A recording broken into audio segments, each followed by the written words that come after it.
Hi guys, welcome back to my channel. I'm Little Toots, and today's video is going to be more informative about age regression. It's going to be how to get more comfortable and get to know your regression. These are tips that I used and tips that helped me get to know my regression. So maybe they'll help you. I decided I'd share them. So here we go.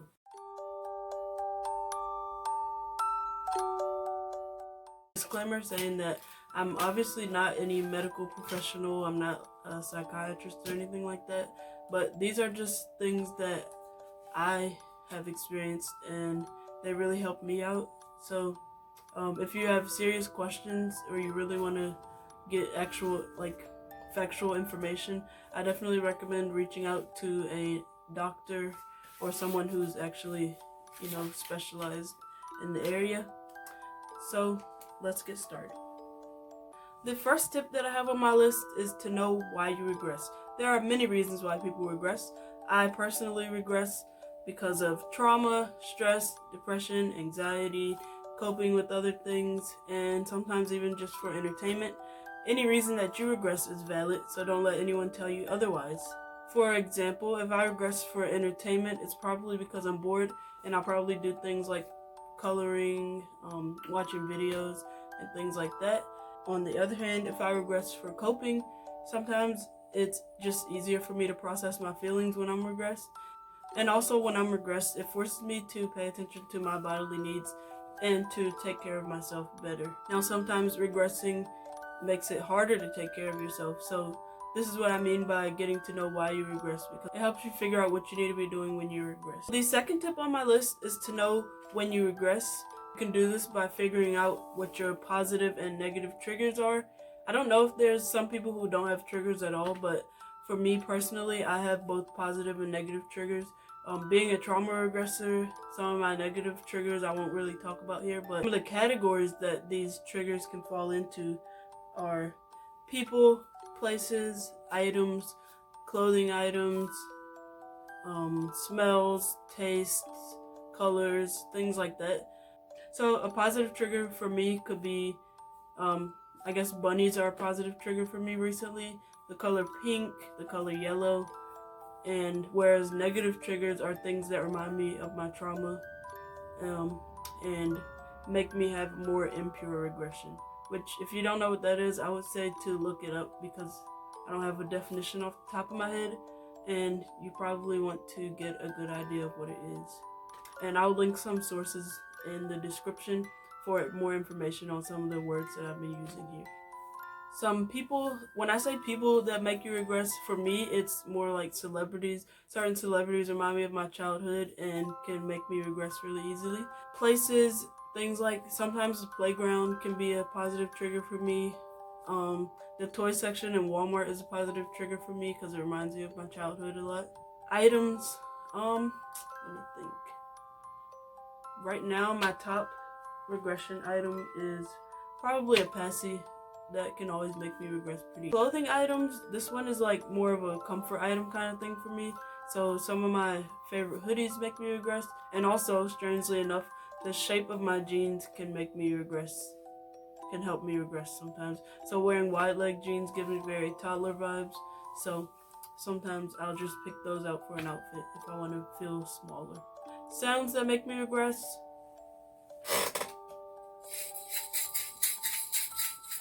That rattling sound and some of the theme songs to some of my favorite shows. On to tip number 3, and that is to record and track your regression. So what I mean by this is to have an age regression journal where you can basically write down things that you do during your regression, how long you were regressed, how old you felt. And if you don't know how old you were, you can just write down some of the activities. You can also write down some of your feelings when you regress, so you can figure out if it was impure regression or if it was pure regression. Also, recording your regression can help you figure out what some of your triggers are. If you can look back on what you wrote down and think about what happened right before that, then that kind of gives you an idea of what your triggers might be. And regression isn't always going to be sunshines and rainbows for everyone, so I would say don't ignore those negative experiences that you have with regression. I would say to write those down too, because they help you learn for next time and learn Writing down how often you regress can be helpful because you can figure out if you're regressing too much and if you're not getting enough done, and that will lead you to maybe seeing a therapist or getting some outside help. I find that at times when I'm in a low place, I regress too much, so I have to schedule my regression. And writing down when I regress involuntarily kind of helps me get an idea of when I need to regress voluntarily, if that makes any sense. My fourth tip is to try to gauge your age range when you regress. This is obviously not required, but it helps out a lot, I've found. So what I did to gauge my age range was I recorded activities and things that I like to do while I was regressed. And then what I would do is use these. Online there are these little milestone trackers they're for biological children obviously, but they're usually separated into sections, so like physical milestones and I guess mental milestones. I usually use that mental section to kind of figure out what age I'm falling into. You don't even have to do this, so of course you don't have to match up exactly with each one, but it kind of helps to get a range, and I'll put an example on the screen. Sometimes it gets tempting to try to make yourself regress to a certain age, but I found that at least when I was starting off regressing, like actually getting to know my regression, I found that letting myself regress and then figuring out what age I am kind of is easier and helps out more, so you're not it doesn't feel like you're forcing yourself to do certain activities or to feel certain ways. I feel like once you get to know your regression, like your natural regressed age, then you can try to incorporate, then you can try to start reaching for certain ages. Like, I know some people who are kid or toddler regressors, and sometimes they'll try for baby regression, or vice versa. So that's obviously okay. Like, you can do whatever you want, but for me personally, I feel like when you're starting off, you should let it happen naturally, and then ease yourself into reaching for certain ages. Another thing that helps with this tip is to let your regressed self pick your activities, and that kind of falls into what I was just saying. Basically just letting your regressed self, if you regress and you don't want to color, then don't force yourself to color. If you regress and you don't want to use a bottle, then don't. If you have Agere, it also helps to let your little self pick out what items you want to use. Sometimes you might not want to use a passy, sometimes you will. So to not force yourself to be a certain age, I would say to just let your regressed self pick your items out. Me personally, sometimes I found that I only want to use a sippy cup when I'm regressed, and I'll be trying to use a bottle and I'll be having a hard time regressing, and I'm like, why am I not regressing? And it's usually because I don't want to use a bottle, I want to use a sippy cup, or the other way around. And also I have two types of passies. One is like a newborn passy. It doesn't have like a handle on it, and the other one does have a handle. And I have like ones made for like smaller shield ones and larger shield ones. And sometimes my regression is, I guess I have a sensitive regression space, so sometimes if I'm using the wrong passy, it'll make it harder to regress or harder to stay regressed. So those are all important things. Tip number 5 is to mind your agereactivities. And what I mean by this is to pay attention to what you actually want to do when you regress. So keep an eye out for activities that bore you. So if an activity is boring you while you regress, maybe you should try an older activity for older regressors. Or if something is overwhelming you, maybe you need to try younger activities. Basically, just try to find out what's comfortable for you, and it could be different every time you regress, or it could be the same. So you really have to take your time and figure it out. Another thing that falls under this tip is shows. So make sure that you're not watching shows that are too complex for you when you regress. If a show is too complex for me to understand while I'm regressed, I kind of feel overwhelmed, or I feel like I'm being pushed out of my headspace. Similarly, I find that if a show is too simple, I'm feeling kind of bored, and I'm like looking at it way too literally, and that's no fun. So maybe that show is too young, so you should move up to an older show. Under this tip kind of falls a lot of stuff, and it kind of morphs with the last tip that I went over. Another example for me is coloring books. A lot of times when I regress, since my age range is like 0 to 3, I don't even want to color. Like, I hardly ever do. And if I do want to color, these like activity books, there's like coloring books that just have coloring pages, and then there's coloring books that have like activities like word searches and things like that. Those books always overwhelm me when I'm regressed, unless I'm like the rare 6-year-old regression, then it helps.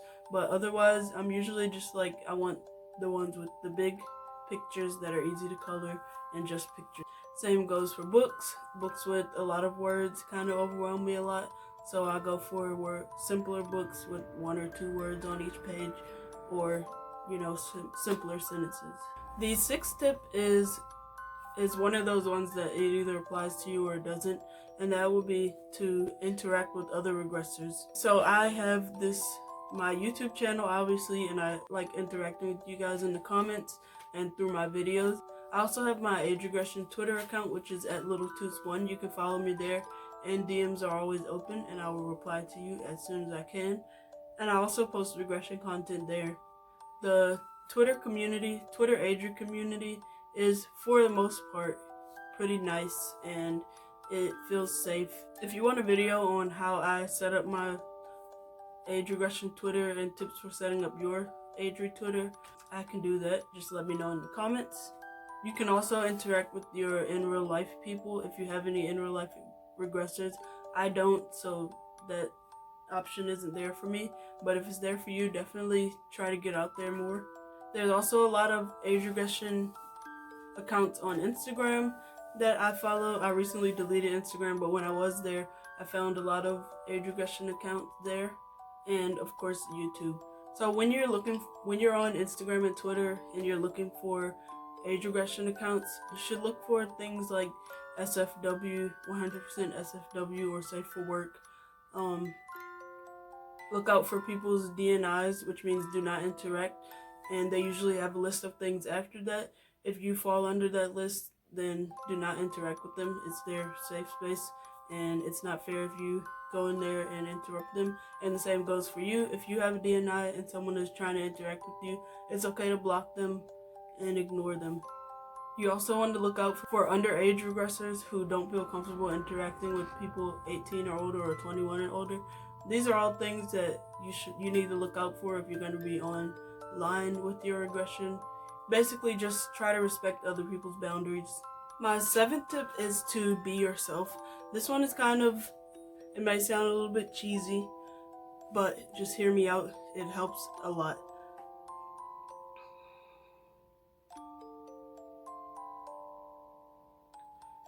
Try not to compare your regression to others, and definitely try not to fit into whatever image you have in your head of a regressor, because it's probably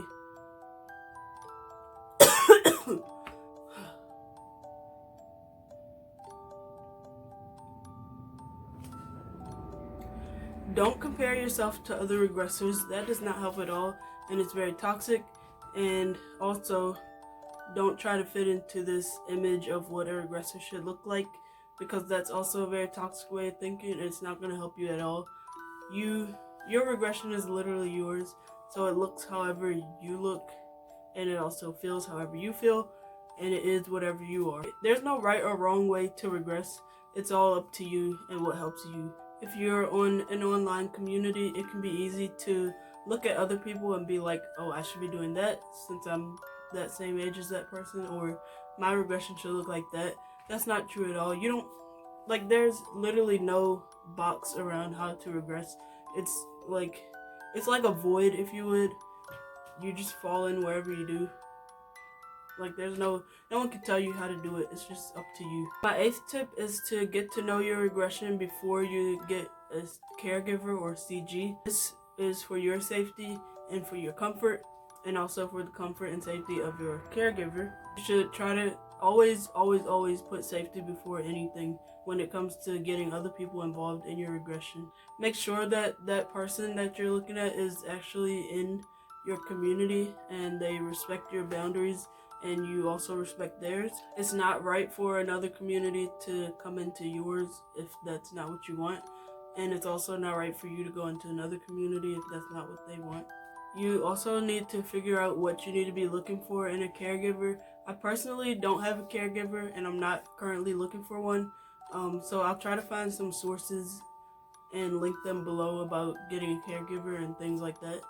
Know that it's okay to have an online caregiver. You don't have to meet in person. You don't have to do phone calls or video chats or things like that. You can always just text or maybe just interact through tweets. It's all up to you and that person. And also know that that caregivers have a safe space too. They need their respect. They have boundaries and they have their reasons for being a caregiver.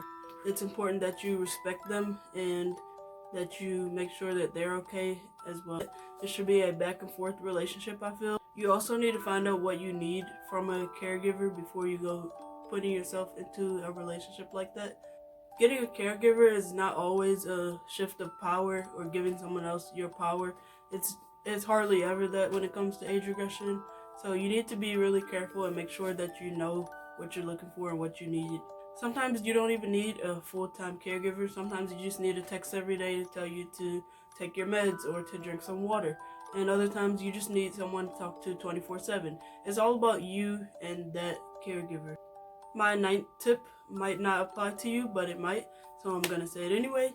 And that is, if you're seeing a therapist or a specialist of any kind, you need to let them know that you're regressing, whether it's voluntary or involuntary. It's very important that they know that, because regressing could be hindering your treatment or it could be helping it, and without them knowing it, it really just isn't helpful at all. So I would say to tell your therapist, your doctor. So from my experience, I was seeing a therapist for a while, and I told them that I was regressing and told them about my regression, that sometimes it's involuntary and all that, it's for trauma, what it's for and all that.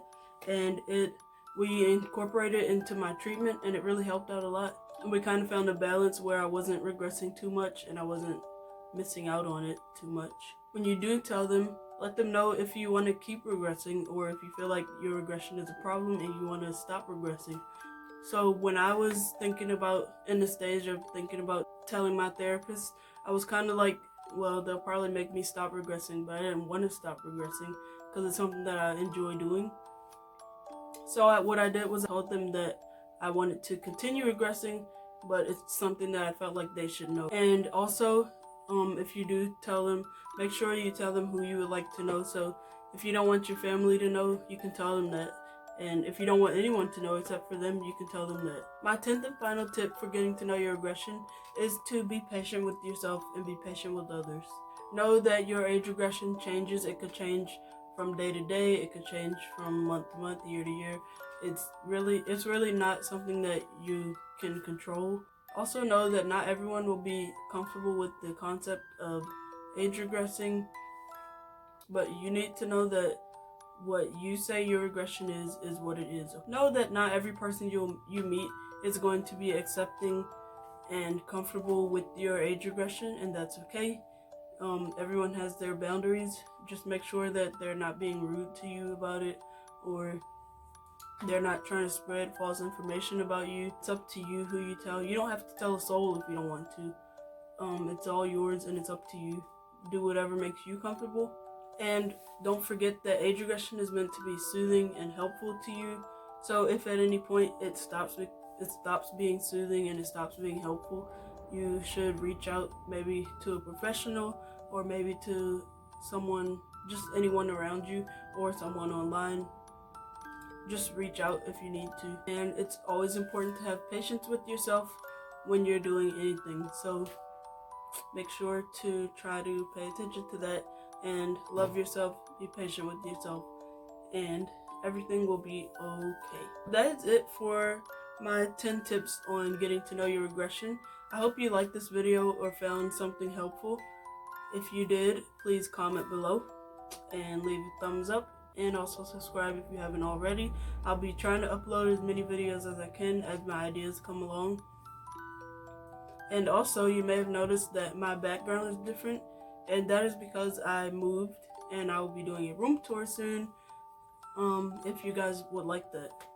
So, like I said, that's it for this video. I will see you guys next time. Thanks for watching, and bye.